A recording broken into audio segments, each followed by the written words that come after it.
gruesome. Hello, everybody. Welcome to Yes Have Some podcast. My name is Craig Goldberg. The Halloween deep dive continues, our favorite time of the year.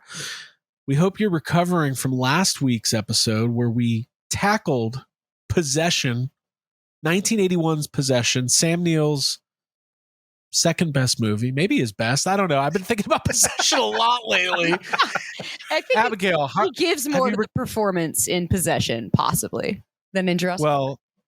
Than in Dominion, Jurassic World Dominion. Than the rest of his career. Jurassic World Dominion is his peak performance. We know that. Abby, are you recovered from Possession? Yeah, I am. It took me a therapy session and some time. But no, actually, I love when a movie lingers with me like that. And I love sussing through it with you guys. So yeah, I had a bunch of fun on that episode. I am so thrilled to be talking about another horror movie that's new to me. It did take some time. It was a harrowing movie. And I'm excited to talk about something that's a little bit more punk rock. A little lighter. Yeah. Yeah. But also another movie that ends with nuclear weapons, which is like the end of the world. I've been finding that all of our movies do this. Yep. Next week we're doing Oppenheimer.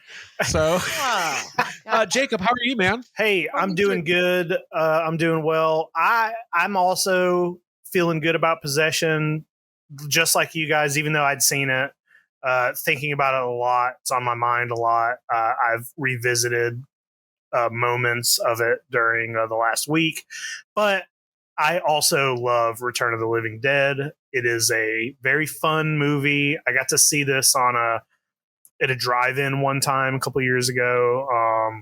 It's just like this movie's great. But what's crazy is like you said that about the ending. There are like genuine spooky aspects to this movie, I think. But yeah, we'll get into it. But I'm doing fine. Good. Well, so we're continuing, like I said, our Halloween deep dive. New movies every week. This week is 1985's Return of the Living Dead.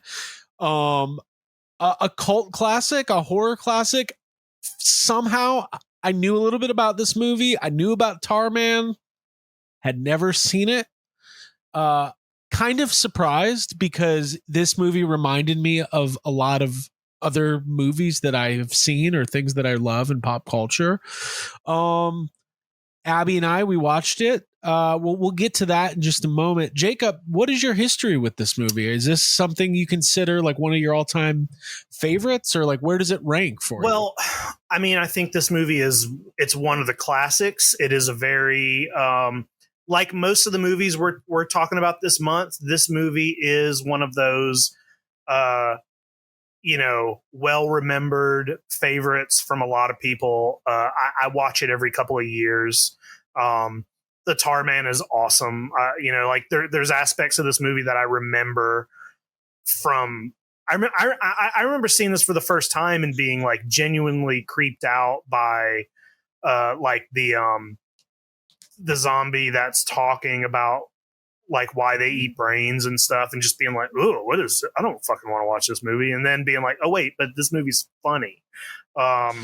It is funny. There's a lot of like really recognizable actors in it, and I wonder if you guys noticed one of the main actors in this film is the main actor in a film that we're going to be talking about in a couple weeks. Absolutely. Okay. I did pick up on that. Do you want to clue me in, or should we just save that? Yeah. So it's the actor's name is Tom Matthews, right? Mm-hmm. Yeah. He plays Freddy in this movie, which is Freddy he's the first guy who gets poisoned, right? Yeah. New man on the job. Yeah, the new man. Yeah. And he plays Tommy Jarvis in Jason Lives, Friday the 13th, Part 6, which is coming up later in the month. So I actually found his Facebook page, and I'm going to try to get him to join. Well, he's YHS. Well, he's a little bonus this month. He also reprised. He's in the those Never Hike Alone movies. He came back for those. Right. So. Right. And if you're not familiar with Never Hike Alone, those are the new Friday the 13th movies without apples. Okay. But they have Jason in them. They don't have that hard cider twist. Yeah. They're really good though. I like. They are really good. I like them. Yeah, So, but yeah. As far as the cast goes, though, I know you guys realized like this entire cast is made up of people that you've seen in other Nightmare on Elm Street movies, Friday the 13th movies. Like there's horror faces, like recognizable horror faces all over this place. So here's what I will say. Every person who popped up on screen, I went, oh, that person looks familiar. Yeah. But I wasn't immediately like, oh, that guy's from, whatever. I will say this, and Abby, I want to get your take on this. To me, I want broad thoughts. This movie feels like a really great companion piece to Dream Warriors for some reason. And I think it's because it's full of a bunch of... Because it's got the X-Men in it. It's got a bunch of punk rockers soundtrack. Punk rock music, dude. Yeah, Abby, what'd you think? So yeah, for me, broad thoughts on this is one of the first things that I wrote down when I was reflecting on this after watching it was, if I had seen this movie when I was like 16 or 17, it probably would have become my entire personality. Like it. yeah. The thing where like at that time, I remember watching Evil Dead for the first time, and that sort of like established this like attitude within me and this like badass, like I'm not afraid of anything. I like fucked up. I'm afraid of trees. I like trees actually. Yeah. So yeah, I have when I'm watching it, I was like, man, this kind of feels like a missing puzzle piece that should have been part of my history and my timeline of watching horror movies. So as a 39-year-old woman, I like watching it and kind of like, it takes me back a little bit to like that heyday, that time in my life of, being a punk rocker and just not caring. I'm kind of embarrassed that I said that just now. Running around naked in a cemetery. Abby's making up memories right now. I squatted in New York City. No, those are all just dreams I had. Didn't pay rent. I lived with this guy named Mark. He liked to make movies. We didn't pay rent. And like, Oh my God. Yeah. Spike Lee was like sitting on the street.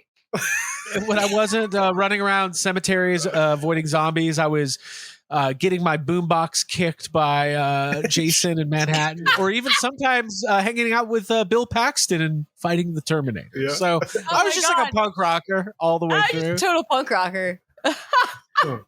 Okay, I love that lore for us. That was really good. But my thoughts on the movie, like as I was saying as an adult, are that it's incredibly stylish. That was the first word that came to mind. I was like, this is a fashionable movie. This is a vibe. It's very cool, and it's also a funny movie. It's also like the B movie territory of like overacting to like everyone turns it up to 13 or 11 on this movie. So it's a ton of fun. It's a fun watch. As at my age, I enjoyed the shit out of it. So I'll say that. Seeing a zombie get on the phone and go, "Send more cops." I loved it so much. Zombies. Yeah, dude. Crank call zombies. Let's talk a little bit of the high level here. So this is 1985.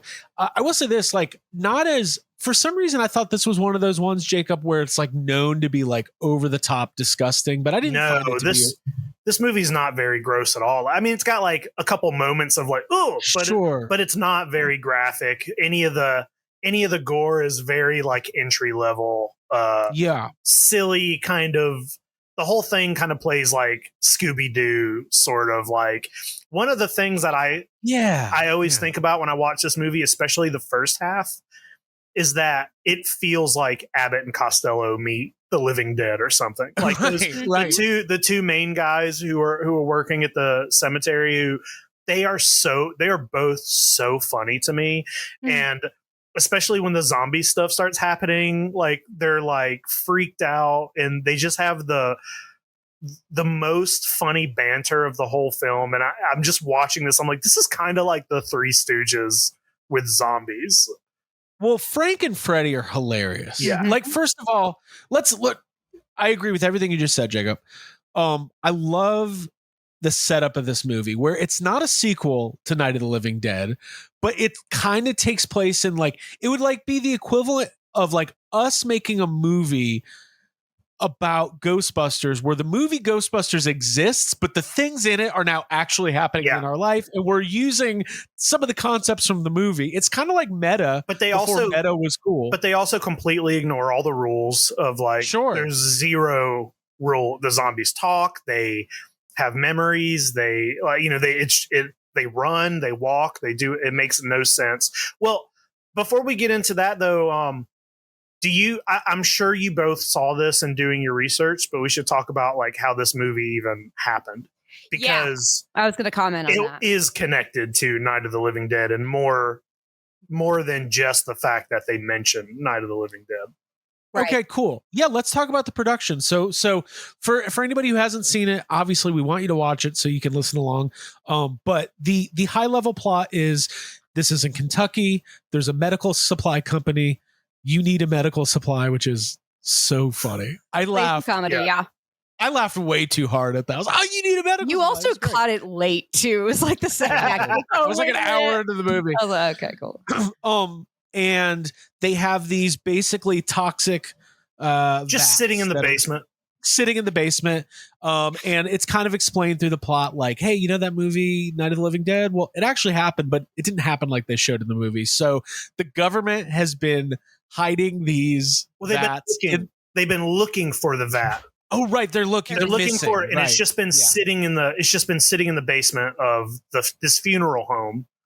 Right. For years. And he goes to show Frank, who's played by Frank's trying to impress Foreman Fred. Frank he's played by Freddy. James Karen, by the way, which that dude's in a ton of movies. He's in Poltergeist, he's in Congo. That guy's in a ton of movies. So and, one thing that struck me about really seriously in this movie, and I love it. He's like the company man. So aspects, and I want to get into the production. Mm-hmm. You know how that movie Airplane, like the reason that movie works, or the reason why Naked Gun works, is because like Leslie Nielsen was a very serious actor. Yeah. And he plays it completely straight. I got some of those vibes from this movie. Not that this movie's like a parody. It's not really the tone of those type of movies, but the guy who plays what's his name? Frank? Foreman Frank. The guy who plays Frank, and then the guy who runs the funeral home, and then like the other guy who Bert, and then the other guy who like Ernie has Bernie. Bert and Ernie. Bert is the boss. That guy's Ernie's the mortician. That guy's acting his ass off. He's like, no, what are we gonna do? Like, it's awesome. Like, I fucking loved it. But yeah, let's talk about the production a little bit. Tell me what we know here. Well, so this movie was written by John Russo, and he directed this movie. I think he directed it, right? He's the director as well. Well, no. So no. It was directed by Dan O'Bannon. Dan O'Bannon directed it. Wrote Alien, which is crazy. Right. But this was his first movie. So this was written by John Russo, who co-wrote Night of the Living Dead with George Romero. And like basically what happened was he made Night of the Living Dead with George Romero. And then they wanted to make a sequel, and they both kind of wanted to do different things. I don't think this was like a falling out or anything. I think these guys stayed friends throughout their lives. I could be wrong on that, but I don't know. But basically they came to terms with like, well, George Romero is going to keep making dark, depressing zombie films in the night, dawn, day style, and that John Russo could do whatever he wanted, and he would keep the Living Dead part. So he wrote a book called Return of the Living Dead. They turned that into a screenplay, turned it into the movie. So that's why you have like Night of the Living Dead and Return of the Living Dead that are two completely different series, and they're not actually connected as far as the universes, but the people who wrote both started writing one. Right. Yeah, they had like a legal agreement that allowed them to go off into their it's just like if we split up and you got YHS and Jacob got toy anxiety and wrote those things up. I found that I don't want toy anxiety. I'll sell it. Whichever one I can make more money. I want Patreon. Okay. But yeah, no. I found that aspect, just sorry to jump in, but I found that to be really interesting because with George Romero's influence being so heavy on the Night of the Living Dead, the tonal shift for this movie, for the Return of the Living Dead, is like so in the other direction, which is distinct and then like intentional on the part of the writing and the directing. They're like, let's make this so different. Well, if you watch Dawn of the Dead and Day of the Dead of those movies, they feel brutal and a little dystopic and just kind of like social commentary, political commentary. Exactly, social political commentary. The tone of this movie, and I told you this, Jake, it feels like Thriller and Dream Warriors, Tales from the Crypt, kind of. Yeah. And I loved it. Yeah, this was a really fun watch. Mm-hmm. Yeah. Kind of surprised that I hadn't seen it. So where should we start? I mean, was there anything else on production that we wanted to know before we kind of get into the movie itself? I mean, that's the main thing. Like, I will say before we get through the rest of this movie has multiple sequels, and the sequels are kind of, so like Return of the Living Dead Part 2 is also a fun movie. It's not as good as this one, but it's weird because it's like, it's almost the same exact plot. There's a tar man, but it's not the same tar man. The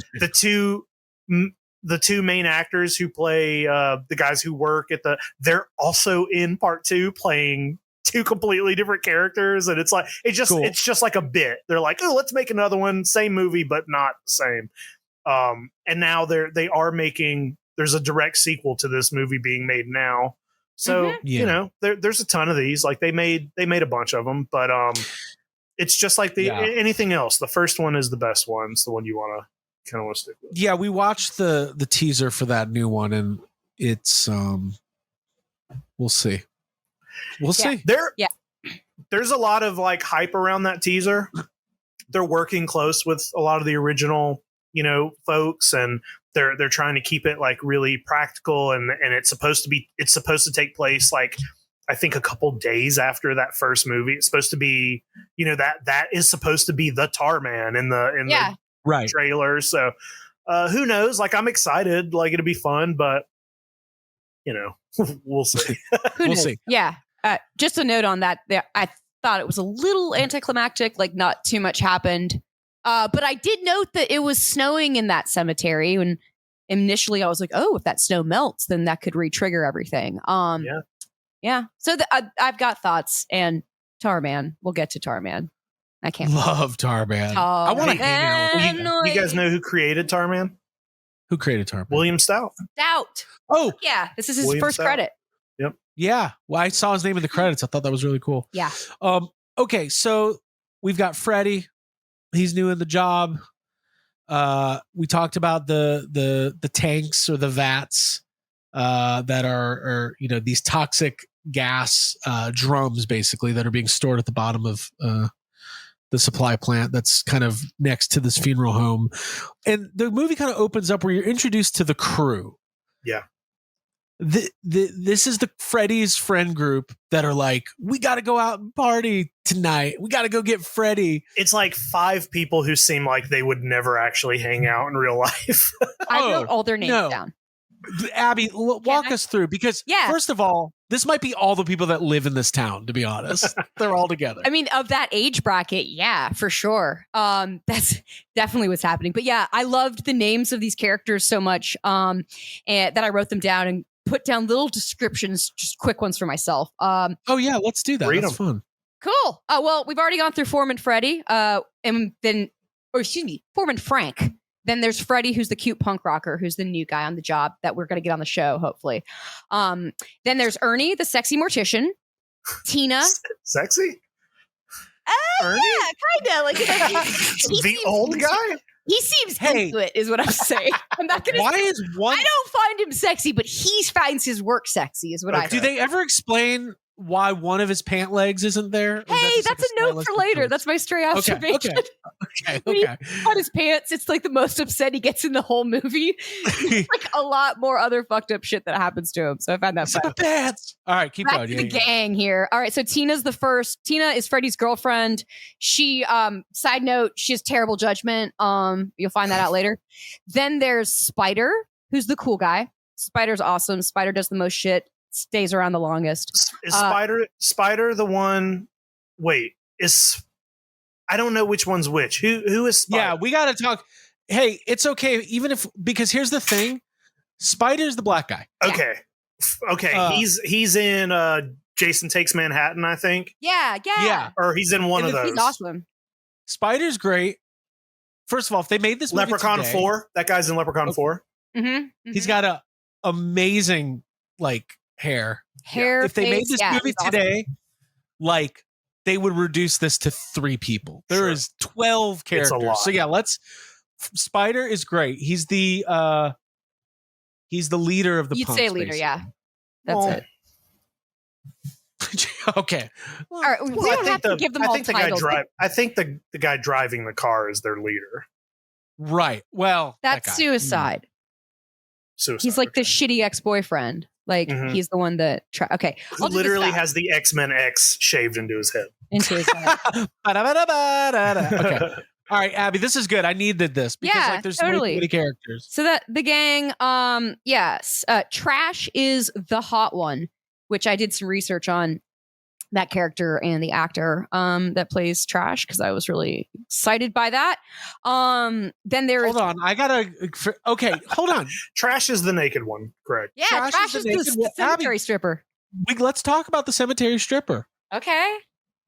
Yeah, I love when they go. I love you hear a random voice in the background go, "Trash is naked again." Yeah, dude. I mean, Trash is the standout, I think, in this movie. I just finished watching Flashdance because that's one of my favorite movies. So I love a little striptease. I love a striptease in the cemetery.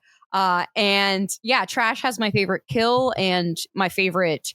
I mean, she's the thing that actually brought me really tightly into the movie. I was like, wow, that's a cool character. And yeah, to get back to the scope of the gang, Trash is dating Susan. Hold on. Okay. Just real quick. She looks like, we got to paint the picture. She looks like David Bowie. Yeah, she looks like David Bowie. They all look, okay, I just realized this. All of these characters look like Bebop and Rocksteady before they transform. Well, that's why I said they look like the X-Men to me, because they look like the late 80s, early 90s X-Men, where they all have they're all exhibiting the most extreme version of whatever style they're dressed as, but they're all Tina looks like she's a preppy girl. There's the one guy with the boombox, and he looks like he's in, he's wearing a suit, and then it's you got a punk guy. It's none of these people aesthetically look like they would actually be friends in real life. Right.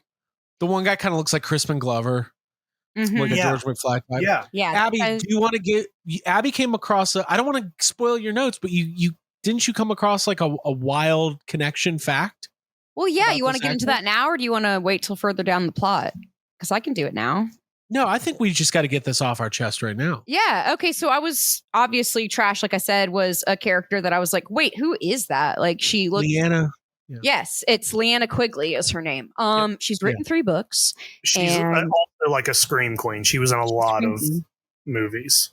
Yeah. She was also in a band in the 1980s called The Skirts. And she dated and was married to Steve Johnson, who created Slimer. So I thought that was really fucking interesting when I was reading through that last. Good old Steve Johnson. Speaking of Stuart Ziff, the effects shop. Yeah, but also all connecting. When the way that he proposed to her is interesting. They were filming Nightmare 4, and she had just popped out of Freddy's chest, and while she was covered with the goo, after the take, he proposed to her. When she was that's the most romantic thing I've literally ever heard of. Instead of Jaws popping out of the water, you're popping out of Freddy, and then you're saying yes. I loved that. But will you be my dream master? Abby, thank you. That's awesome. Yeah, of course. She's like I said, written 3 books about her life in B movies and acting and such, and she was in a band, and I think that's fucking cool. There you go. Yeah. Not a lot of information out there on the kind of the fake final girl, the Tina. There's not really a lot on her. Well, she's also kind of barely in this movie. Yeah, she just pops in and out here and there. Dumb. Sorry. All right, Abby, let's go through more of these characters. Okay, cool. So we know we've done Spider. We've done Trash. Trash's boyfriend is Suicide, which you've mentioned, Jacob. He has the X-Men tattoo. He's like a crust punk, like leather jacket dude. Then there's Chuck and Casey. And those are I wrote both the worst characters. They're the ones that they kind of like sequester off for like most of the movie. And they're like, they're just going to be lost. And then they just pop back up. They pop back up. They're like, we've been lost down here for so long. They keep going to the fucking basement. Every time they leave the room, they're like, we got to go back. They end up in the basement again. Yeah, it's silly, but I'll finish this out before I get that next thought. So there's Casey and Chuck, which are forgettable characters. And then Scuzz, who is unfortunately a terrible person in real life. I feel like we should just kind of like address that right off the bat. Sure. Sex offender, piece of shit. Well, he's the Nickelodeon guy. He's a Nickelodeon guy. So wait, whoa. We won't give him too much of a Craig, spot. you don't know about this?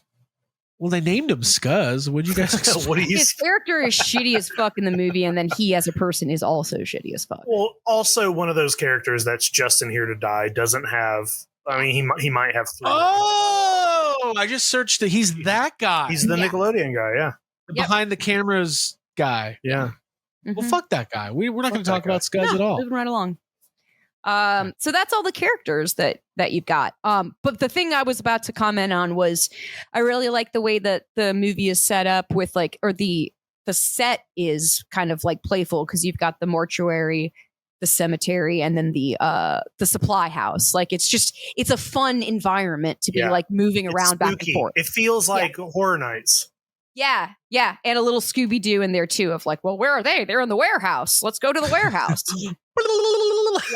There's a lot of like groups running from room to room. Yeah, and then later there's a lot of zombie groups running around, which is pretty fucking funny. If you were like in a zombie apocalyptic type situation and you had to like pick one of these people to be on your team, who are you drafting, Abby? Trash. You want Trash? Even though she does die pretty early. I think Trash and I could do some damage. She dies in what earlier in the film, she says, hey, here's the worst way you could die. Right. Being bitten by a bunch of old men, and then it happens. Yeah. Then it happens. Yeah. But then she resurrects and she's awesome. I'm from the main team, I think Spider's who I'm going with. He's pretty badass. Mm-hmm. But I'm probably picking the guy who runs the crematorium. He seems to be the most. Well, he's got wild resourceful eyes. And yeah, I'd say he's like, just burn it. Although Frank really does take one for the team in the end, so he's got a lot. He kind of fucks up. Yeah. This guy, the guy who played Ernie's in a lot of movies, man. Like he's in Weekend at Bernie's. Mm-hmm. Yep. And others. Cool. He's got one of those faces where I'm like, I know him from something very specific, but I can't pinpoint what it is. But it might be Weekend at Bernie's, to be honest, now that I'm looking at it. So anyways, it's a really cool ensemble cast. And you know what? Like, I don't like putting other things down to build other things up, but like, think about the core 4 in those new Scream movies. And listen, Scream's a different tone than Return of the Living Dead, but it's like, I know it's like Jenna Ortega, and then it's like a bunch of like nondescript people. Like I can't describe any of those people. Like Abby, I'm like, describe Trash. She's like, she's naked. She's got red hair. She's running around the cemetery. Like, oh, I know exactly what Trash is all about. Mm-hmm. But like, and I've seen this movie one time. What do you think it is, Abby, that like in modern movies, like why don't they have like, what's the issue? Why don't they have well-defined characters who in great casting? Like, what is it? I mean, my first thought on that is that modern day writers would possibly are veering away from stereotypes and like the like a character that is not dynamic and that doesn't have more than one mode. Basically, all of these characters in this gang are like they're like the West Side Story, like sharks and jets. Like it's just like you just know what this character is going to do based on the way that they're dressed.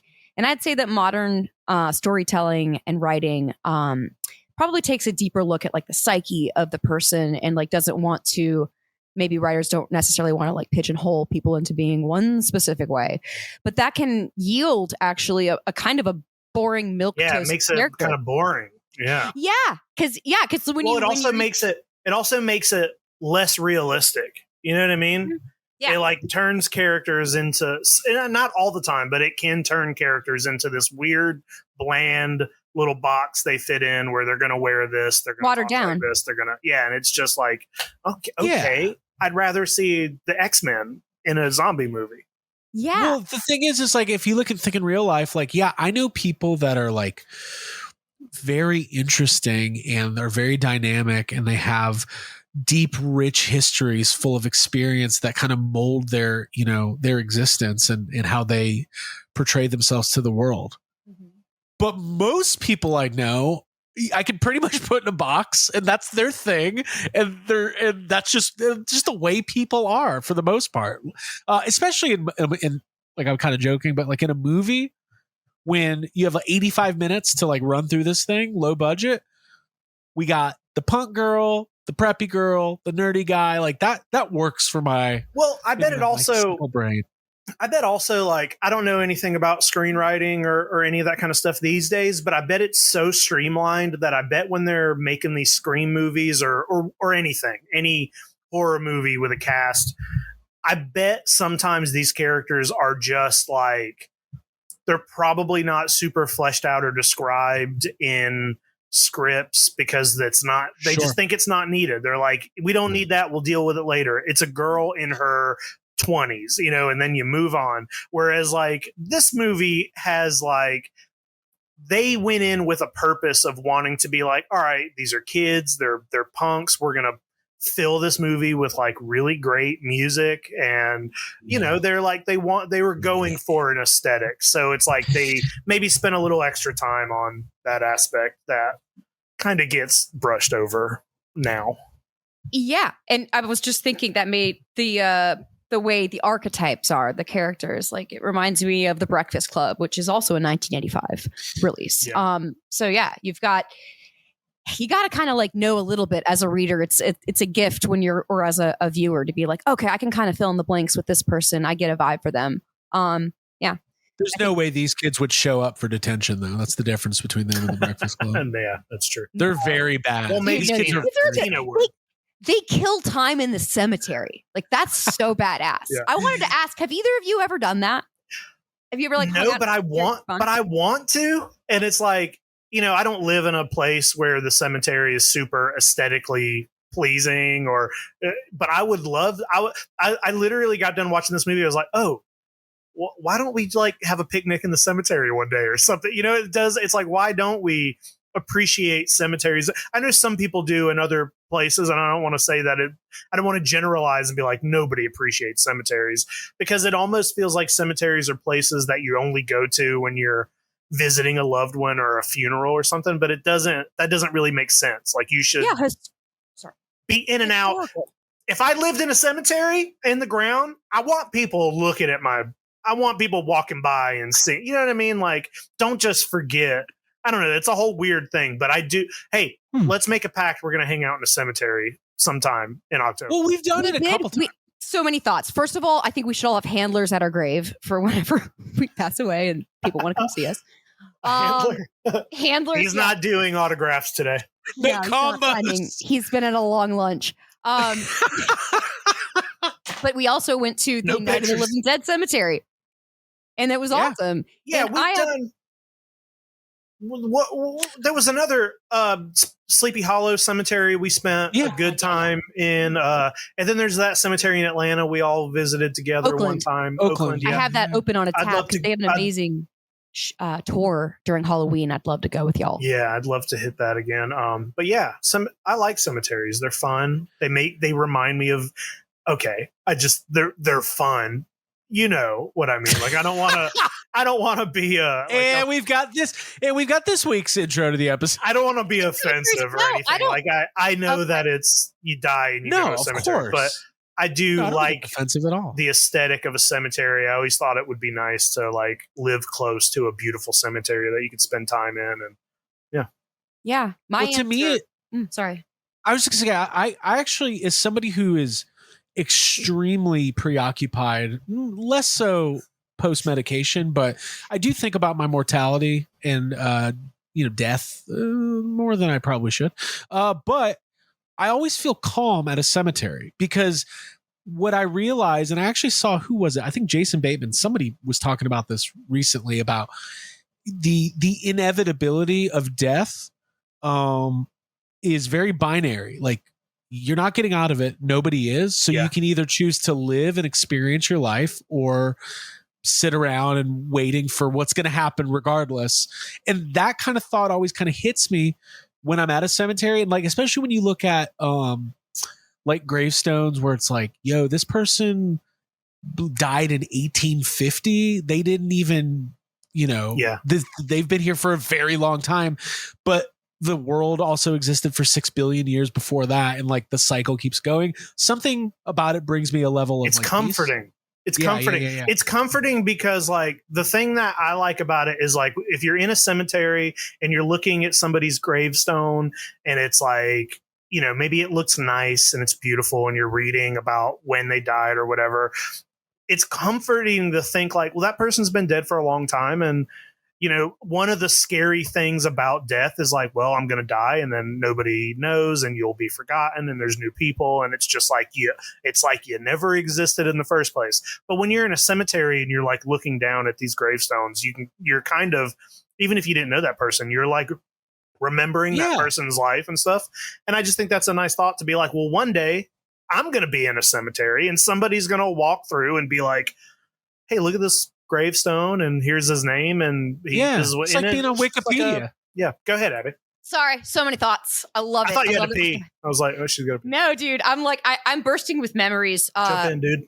Well, when I took a lot of art classes and lessons when I was younger and when I was homeschooled, and I remember my teacher, Miss McGill, took us to a Civil War cemetery with crayons and pieces of paper, blank sheets of paper. And I was probably like 10 or 11. And I was definitely like, I had not come to terms with the idea of death. I'd grown up religious. It was all kind of a scary territory for me. But to go as a kid and to do grave etchings, like where you put the paper up against the stone and then you like shade and then you like the parts that are indented start to show up. I remember doing that as a kid and realizing like, it's really peaceful. It's not as scary. And to be going through a graveyard and remembering people this way, it's almost like going through a library or old books and being like, oh, let's pick this out and remember this. And so that was one of my first memories of like kind of coming to terms with and having a nice time in a graveyard. And then since then, as an adult, I have very memorable, like good memories of going to graveyards. The one in College Park. I remember when it snowed here in Georgia, whenever like 10, 15 years ago, going and walking through there. And I remember, this is kind of a strange story, but I had a really good friend that I was living with and I dropped her off at her job at Arby's and I had like 2 hours to kill. And I was in like Marietta, Georgia, and I didn't have any money. So I went to a graveyard. And I parked her car, and I just took like a long walk. It was really sunny. It was really pretty. And I remember getting like I said, coming to terms with, because at that point I was kind of figuring out my agnosticism and atheism. And it was just a really like poignant and special time that I spent walking around that cemetery. And those are the thoughts that are going through my mind as I'm watching Return of the Living Dead. I'm like, oh yeah, I had a bit of a coming of age moment in a cemetery where I kind of figured my shit out, and I like that. You had a much better day than your friend at Arby's. That sounds horrible. Dude, I know. You always give me baked potatoes. They do have to be. Jacob, Abby, first of all, thank you for sharing. Yeah. That was really cool. All these stories are really cool. One thing I'm thinking of is Jacob from beyond the grave getting so mad at kids etching on his fucking gravestone. Use a pen. My gravestone is going to have a list of rules for visiting. It's going to be in its own fenced-in area within a fenced-in. There's going to be a tree. I want to be in some shade. Velvet rope. It's going to be like, there's somewhere up in Pennsylvania. I'd love to visit this cemetery, but there is a cemetery in Pennsylvania where a man who passed and his gravestone is shaped like the Jaws shark. And I've seen pictures of it online, and I've had friends visit it and send me photos of it. Like you can go see it, and it makes me think like, ooh, okay, is there a way to have a gravestone that somehow has like a detox shelf attached to it, so I can bring a Safubi with me, or like something. You know what would be cool, Egyptians, dude?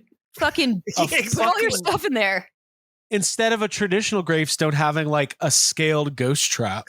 You're in it. Awesome. You're just in it. Well, I was like, Charles man, Fincher to put the fucking dude, get Charles Fincher put some smoke in there. Hey, I want it to where when people walk by, it's motion activated and it goes, help me! It like shakes, you know? Yeah. Fuck yeah. Dude. Yeah. Oh, it motion activated and opens up, some smoke comes It's out. a hologram of me, and I'm like, I'm just describing Spirit Halloween. Hit my grave. Really I want a hot tub. Sorry. Hey, okay. So let's talk about these zombies. Yeah. Because one thing about this movie that I don't think I realized, like this movie kind of set the stage and the tone for a lot of the rules we've come to like really understand about zombies. Well, I think it did the opposite. I think this movie said, hey, you know all those rules set forth in Night of the Living Dead, which is the movie you're actually talking about? And then this movie said, fuck that. Yeah. No, but I think the brains run. The brains thing. Sure. It can be noted on Wikipedia. This movie is the first introduction of the concept of zombies eating only brains and being vulnerable to a gunshot to the head. And it also verbatim explains why they need the brains. So yeah, you do have that. But they're not the gunshot to the head doesn't do anything to zombies in this movie. Like specifically, invulnerable. Gotcha. Oh, invulnerable. Invulnerable. Well, if I said that the wrong way. So. Sure. What So this kind of came up when we saw, what was it, Nosferatu, when you start thinking about like some of the classic rules of vampires and the stake through the heart and sunlight and fucking garlic and all that shit. And then like with werewolves with the silver bullet. So like, Jacob, what is your preferred zombie rules? Like what is an ideal zombie for you? Well, to me, the perfection of a zombie is the Night of the Living Dead, Dawn of the Dead, Day of the Dead. I want slow zombies.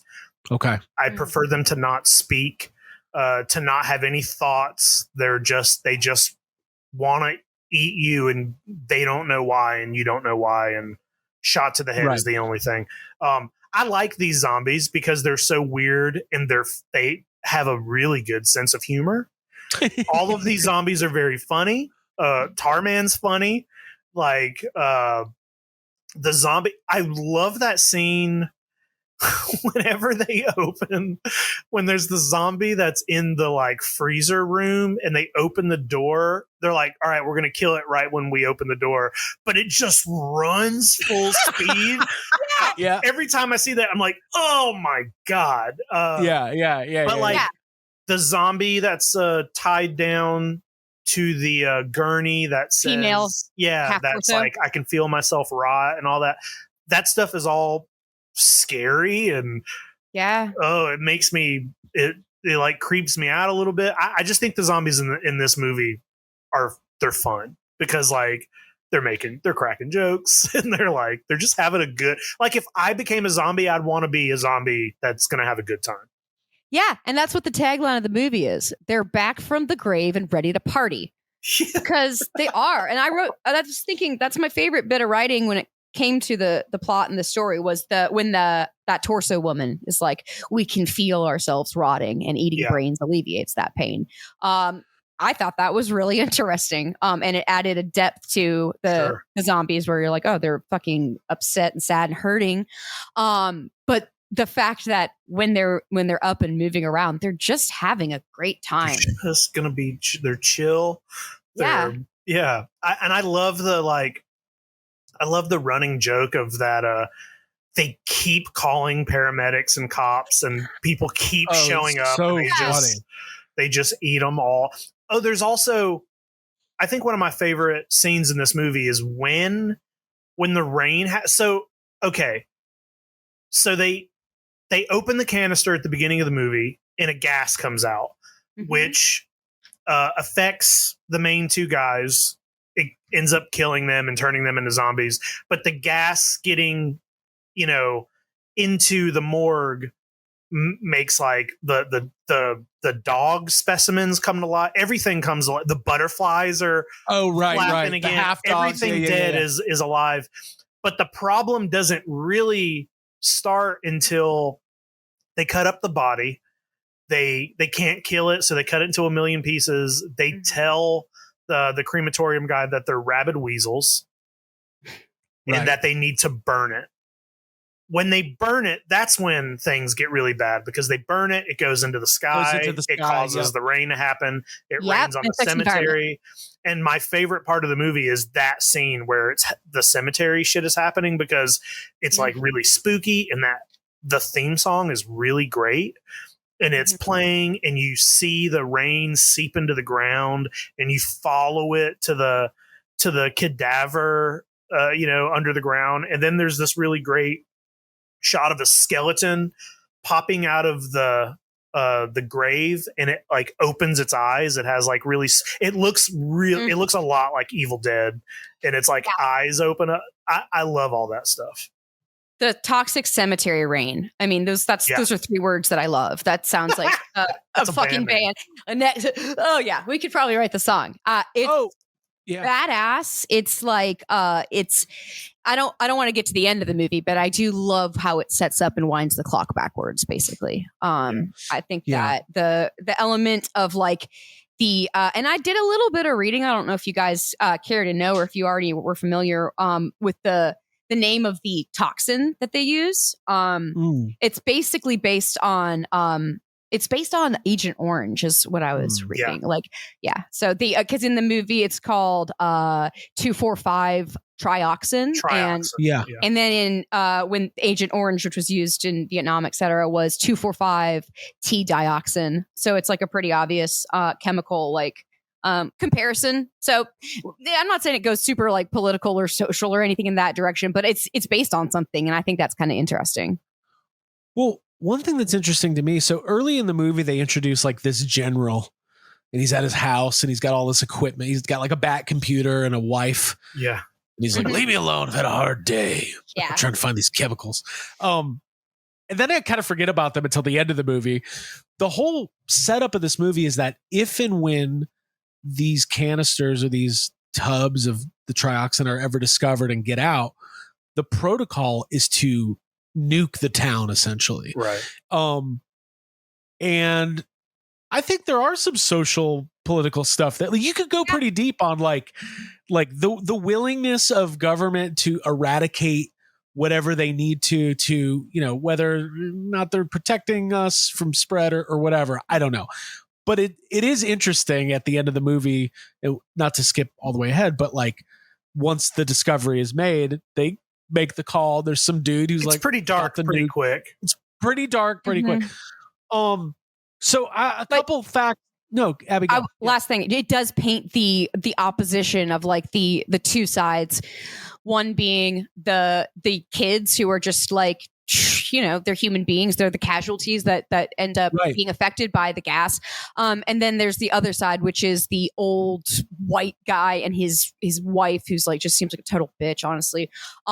And so it's like those are the two sides kind of opposing each other. Everyone else gets kind of lost in the mix. So there is, I think, social commentary a little bit on that, like punk rock uprising, like that kind of counterculture thing. Well, it's that situation with the wife where it's like she has gotten to a point in her existence where the only thing she has to do every day is make a fucking dinner. Get it on the table, get fucking yelled at about it. Yeah. Fuck. Hey, listen.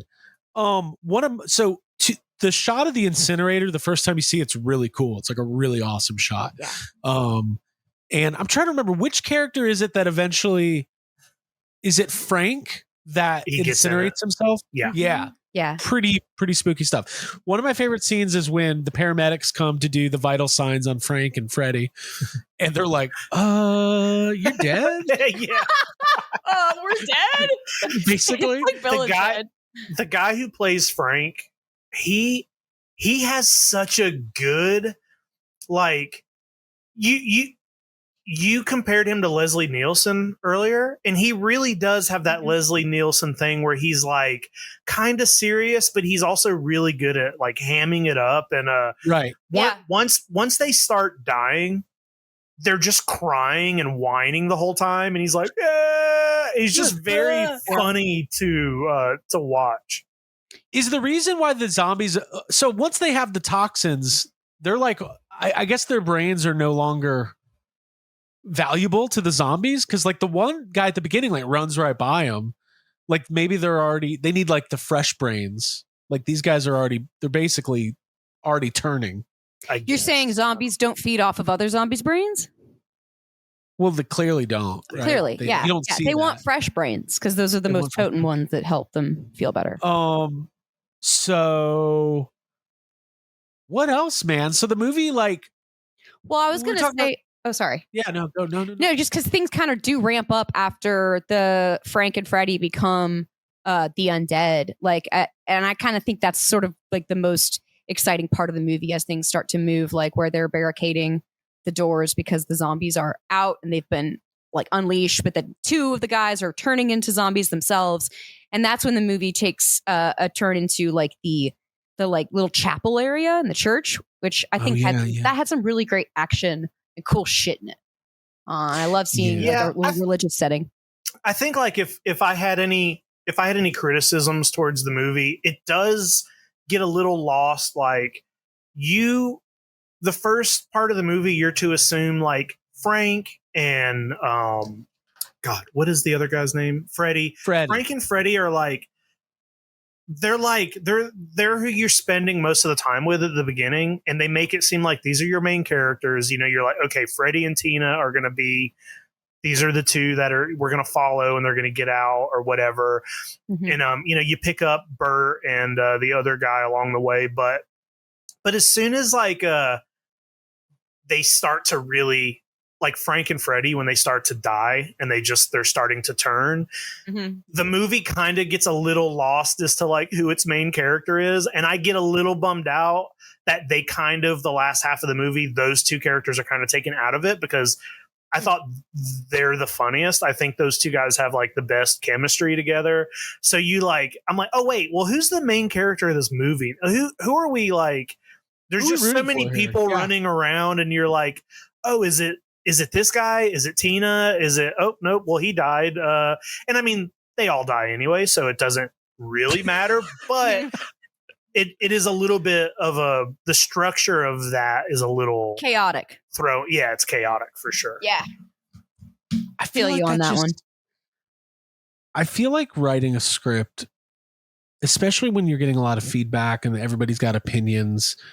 I'm sure screenwriters just write themselves into corners all the time, and depending on I'd like to read the book, because I think he wrote this as a book first. Yeah, interesting. I think he wrote it as a book and then sort of turned the book into the screenplay. And I wonder how different, if it's as silly or if it's closer to the tone of Night of the Living Dead, or I don't know. I might have to pick that up. It's always interesting when you're watching a movie and there's like a tonal shift, or like you've been following two characters for 45 minutes and then they're just gone. It's just and like, sometimes that happens with editing. Like I was watching, this is that's probably sorry to cut you off, but that's probably why they put the guys who played Frank and Freddy, they literally put them in the next movie. They're like, hey, they put them in the next movie. They're too funny. Bring them back. Finish what you were saying. Well, I was watching the new Karate Kid movie last night. And look, those movies are all whatever. I'm not saying this is like cinematic gold, but I was surprised the first 45, 50 minutes of the movie. I was like, oh, you know what? This is not what I was expecting. This is pretty good. Josh Jackson was in it. Pacey from Dawson's Creek. And I was like, hey, this is entertaining and fun. And then it takes like a tonal shift and they start trying to fit in stuff from the old movies. And I was like, well, this sucks now. Like, why didn't they just keep going?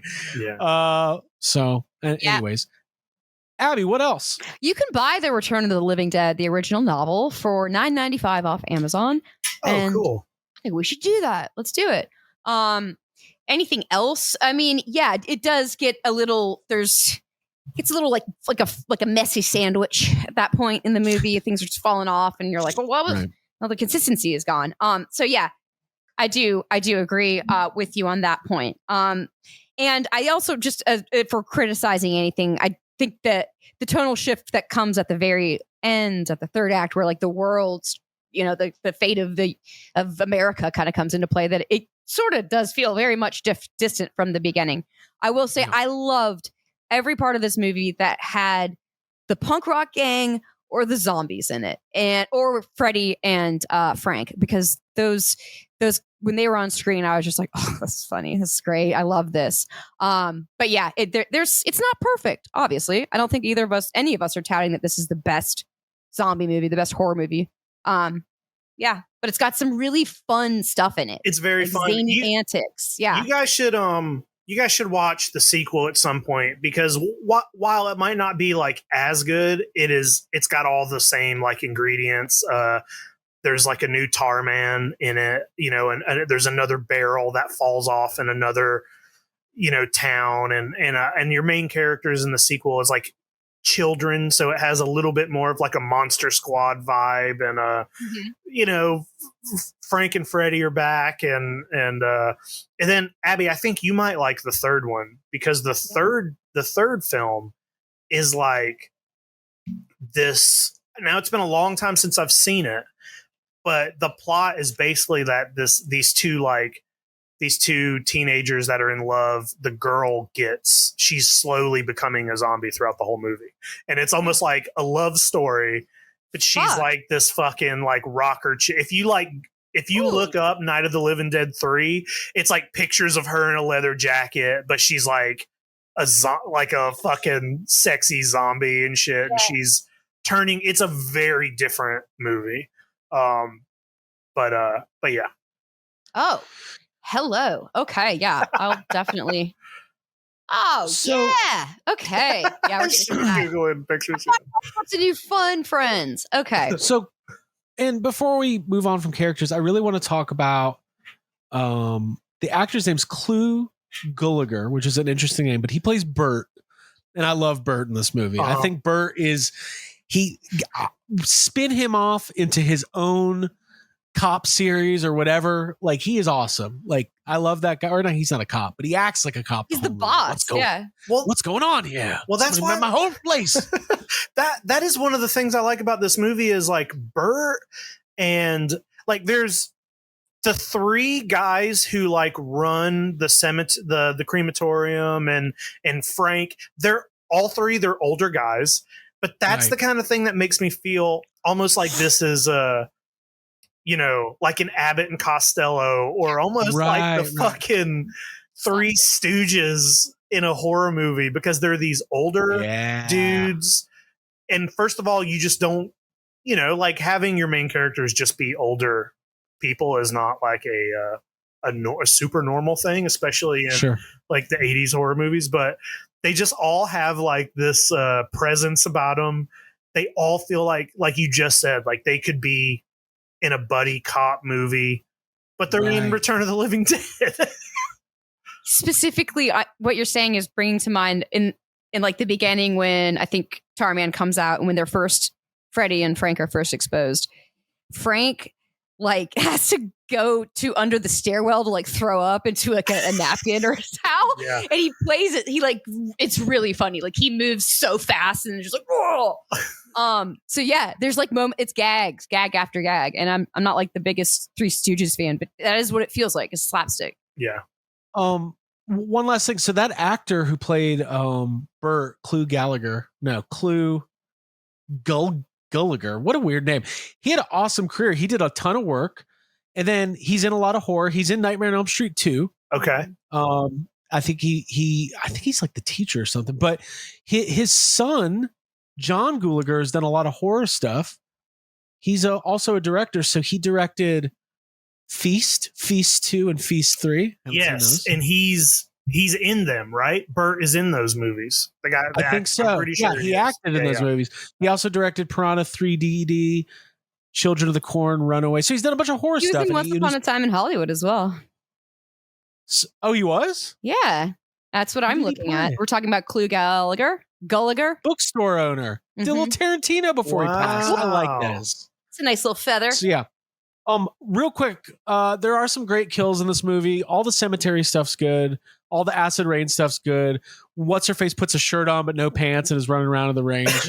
Dude, those leg fun. warmers. I'm just like, but dude. I also can I just say when she comes back to life and does like a little show for the guy that's like got the that's what reminds me of Thriller. I'm like, this is wild. I know, dancing and shit. He's like giving him a show and then fucking killing him. Well, this okay, two things.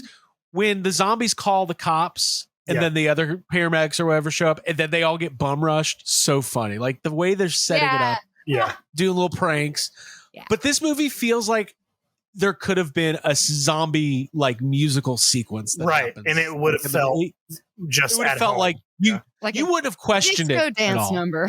Yeah. I had also got a couple fun facts if we want to go through these as we continue to I hope I didn't lose them. Okay. Let's see. Okay, Tarman's inspiration. The design of Tarman was partly inspired by photos of the naturally mummified corpses of the mummies of Guanajuato, Mexico, which were featured in a book seen by William Stout. So very cool. Yeah. To sell the iconic brain eating scene, the brains that the zombies are shown eating were actual calf brains. Gross. Director Dan O'Bannon reportedly ate a forkful himself to prove it was safe and to keep the morale of the zombie extras very high. So we're talking raw brains. I hope they got. Michael Koski, you think you're a zombie? You ever eat a cow brain? You ever eat a fucking cow brain? Oh, get out of here! God. That's interesting. And then that's so disgusting. I wish I wouldn't have said any of it. The original effects artist that was hired for the film was fired for being inept. The iconic final look of the reanimated half corpse on the examination table, who explains the pain of being dead, was created by a 19-year-old fill-in effects artist. That's crazy. Good for that artist. Couple more things. So this came out the same year as Day of the Dead. So there was which is insane. there. Can you imagine? I actually saw this and Day of the Dead back to back at that drive-in, and it's just a weird. I mean, they're both great movies. Day of the Dead is probably the best zombie movie of all time. So it's, but it is the bleakest, scariest, grossest. Like, that's crazy. These coming out the same year. Mm-hmm. Despite Romero's established legacy, obviously, from the Return of the Living Dead, was more of like, like Jake's saying, just like a very different tone, more comedic, more humorous. And then the Romero Day of the Dead's the third of those movies following Dawn of the Dead. But Romero's Day of the Dead struggled critically and commercially, and Return of the Living Dead got 3 stars from Roger Ebert, made a bunch of money. Like this is not like a low, but like this movie's pretty well made. Like it's good stuff. Yeah, so really, really fun. Abby, did you have anything else you wanted to cover before we start getting towards? No, I mean, I'm looking over the Day of the Dead stuff, and it looks like George Romero wanted that to be. There's a quote here saying that he wanted it to be the Gone with the Wind of zombie films. So maybe there's, I have to see it. So before I comment on it, have you not seen Day of the Dead? I don't think so. There's a chance. We might have watched it a long time ago, but like I said, there's a chance in high school I might have seen it, not known, kind of a thing. We watched it. I think you fell asleep, Abby, but we watched it with Joe Bob on a trip. Oh, he was with us in the room. Joe Bob did it. And we watched it like on my iPad, but everybody was like, we were all it was late. Yeah. And I think we were in California or something. And it would be so fun to have Joe Bob just on the cuck chair at the hotel. Just sitting there. I've thought about that before. I have to. Just sitting in the cuck chair and we watch a movie. Wait, we just facts about us. Just giving us facts. Oh yeah, facts about our day. Well, we followed the podcasters out to Comic-Con. They had a hell of a time out there. That's so fucking funny. Oh wow! Yeah. Okay, that's fun. Abby? Have you seen Dawn of the Dead? Yes, right? Yes, it's Dawn. Dawn of the Dead is the mall where they're in the mall. I've seen Mall. Yes, I remember watching that at my house on Diamond Avenue. You should watch Day of the Dead if you ever get a chance. That's a movie that we could do for one of these. Maybe next year, or I think that's the best zombie movie ever made. Day of the Dead. Shit. Okay. Yeah. putting that on my to watch because I have a going list of. Oh, we haven't talked about the back of Freddy's jacket. Fuck you. Just as fuck you. It's so awesome. That's why I'm saying that shit's stylish. He's got suspenders on. He has like a cut off band t-shirt, I think, with the suspenders holding the jeans up. That's just like a look, dude. Yeah. Now, I don't know if this one's true or not, but it says a middle finger to censors. Knowing the film would eventually be re-aired on television, director Dan O'Bannon and the crew reshot every single scene showing the back of his jacket with a new message that just said television version. Hey, I don't know if it's true. That's so funny. I want a fucking jacket that says television version on the back in the same. Right. So there's a lot of this has been a fun one to do a deep dive on. Last thing on trash is nudity. Mm-hmm. The producers did not want the dancing on the tombstone stuff with her naked. Initially, Quigley was completely nude, but a producer freaked out, insisting you cannot show pubic hair on television. She was asked to shave, but when they reshot it, the producer was still unhappy. You're like, Final that's more graphic. It's like, I could see the line. I could see the little line. The final solution was to use a flesh-colored prosthetic crotch piece that was glued on.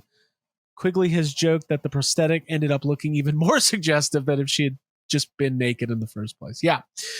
Wow. Guys, it's a movie. It's a movie. Okay. This has been really fun. Let's talk about physical media for a second. There's been multiple releases. There's been a Blu-ray. There was a 4K released in 2022. Shout Factory put out a steelbook, and it looks like 2 months ago, Arrow Video is doing a 4K Blu-ray that is scanned from the original negatives. So that looks like it'll be the premiere edition. It's got a really cool DVD cover too. That's cool. So yeah. I haven't ordered anything from Arrow Video, but I know they've got great releases. They do good stuff. Yeah, the steelbook's got really cool artwork on it. I'm looking at it right now. So Abby, anything else that we need to touch on before we wind this bad boy? By the way, I'm really enjoying these deep dives. This is fun. Yeah, I love deep dives. We did not specifically mention the influence of the soundtrack, which was a lot of like LA punk rock and death rock bands, the Cramps, Damned, bands that I remember like having friends that were really into. Yeah, I never from went your punk rock cemetery days. From my fucking punk rock cemetery days, yes. I absolutely do. I was into the Misfits, like when it came to that genre of music, and that's who I was listening to when we started this episode before we hit record. You guys, it was fun. What I'm saying though is the soundtrack was influential. Soundtrack makes a movie like stylish, relevant, and like evergreen. And I think that this movie was heavily influenced by the music. I think that made that tonal shift away from George Romero's Night of the Living Dead, and that it made this just a fun, raucous romp in a graveyard, which, as we all know from my sharing my stories, I like having fun in a graveyard. So I think it's fantastic. We should find out where they filmed this movie. I don't know if any of the graveyard in the film is an actual graveyard or if it's a set, but we should find out where they filmed this and try to add those locations to our list. But absolutely. Yeah, the music's great. I've seen this movie multiple times, but as I was watching, I was like making notes. Like I literally went to add songs from the soundtrack to my playlist because I was like, oh, this is a really good. It's very energetic, and you can tell they like, some directors just make movies and the music is an afterthought, or they do that last. But sometimes you get the feeling that certain scenes were written for a certain song, and like I'm not sure if that's the deal, but a lot of times that like the needle drops would happen. You'd be like, oh, this fits really well. So yeah, I completely agree. It looks like it was all filmed in and around LA, but it's set in Louisville, so that's set in Kentucky. It looks like the cemetery is now a neighborhood. That doesn't make sense. But they didn't move the bodies. Poltergeist? Hey, that is literally that's Frank. He's the guy who whenever in Poltergeist he's yelling at the guy and he's like, but you didn't move It's the Frank. bodies. That is Frank. That he's in that film. So He's playing the funny. same character. It we looks thought he like was heroic, but he really screwed us over. the building that was you need a medical supply looks like it's still there. It's got a bunch of gates and stuff around it, but it's kind of a interesting looking building. So, well, cool. Well, this was a fun one. It was a fun first time watch. I like zombie movies. A lot of them are kind of the same. A lot of the modern ones aren't very good.